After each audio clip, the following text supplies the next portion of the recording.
আপনারা দেখতে পাচ্ছেন এই যে গাছটাকে আমরা গুটি কলম করব। গুটি কলম করতে গেলে আমাকে এটা প্রথমে কেটে নিতে হবে।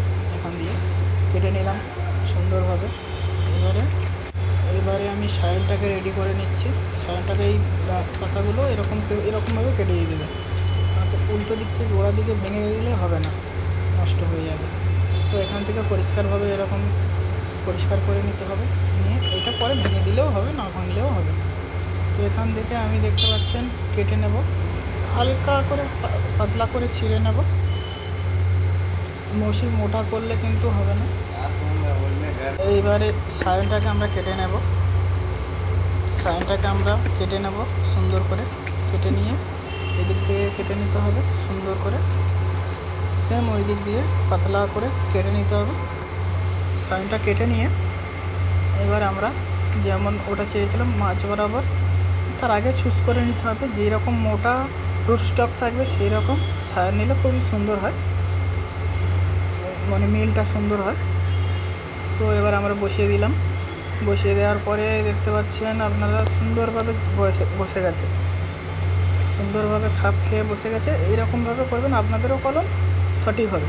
আর এইবারে গ্রাফটিং পেপার দিয়ে আপনারা এরকম পেঁচিয়ে দেবেন।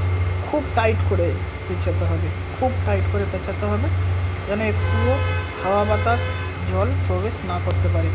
যদি বা হাওয়া বাতাস জল প্রবেশ করে তাহলে কিন্তু আমাদের এখান দিয়ে নষ্ট হয়ে যাবে, কলমটা সফল হবে না। তো সেই জন্য আমাদের খুব টাইট করে 2-3 বার পেঁচিয়ে নিতে হবে। পেঁচিয়ে নিয়ে ভালো করে টাইট করে দিতে হবে। কেননা এইটা সবাই বলে হয় না, কেন হয় না বুঝতে হবে।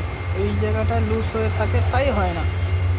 এটা শক্ত করে দেবেন, টাইট করে দেবেন, দেখবেন সুন্দরভাবে প্রতিটা কলমে আপনার হবে। এটা আগা দিয়ে ভেঙে দিলাম। ভেঙে দেওয়ার পরে এটাকে পুরোটা জড়িয়ে দিলাম। এই উপরেরটা কিন্তু 15 দিন পরে যখন মুকুল আসবে খুলে দিতে হবে। উপরের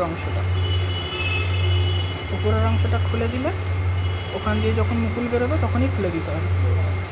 দিয়ে ভালো করে পেঁচিয়ে নিলাম। নিয়ে সুন্দর করে রাফলি একদম উপরে টাইট করে বেঁধে দিলাম। বেঁধে দিয়ে এবারে ওপর থেকে আমরা একটা ক্যাপ দিয়ে চাপা দিয়ে দেবো, যেন ওপর থেকে কোনো প্রকার জল না ঢোকে। সেই জন্য আমরা সুন্দর করে ওটা উপর দিয়ে ক্যাপ চাপা দেবো, দিয়ে ক্যাপটাকেও বেঁধে দেবো। আমার ছেলে ক্যাপটাও যখন মুকুল বেরোবে তখন আমরা খুলে দেবো। ও কত সুন্দর গ্রাফটিং করছে। সুন্দর। এদিকে দেখুন আমার ছেলেও গ্রাফটিং করছে 8-15 দিন পরে, এই 15 দিন 1 মাস পরে কত সুন্দর আমার কলমটা জোড়া লেগে গেছে। দেখুন নতুন মুকুলও ছেড়েছে। থ্যাংক ইউ বন্ধুরা।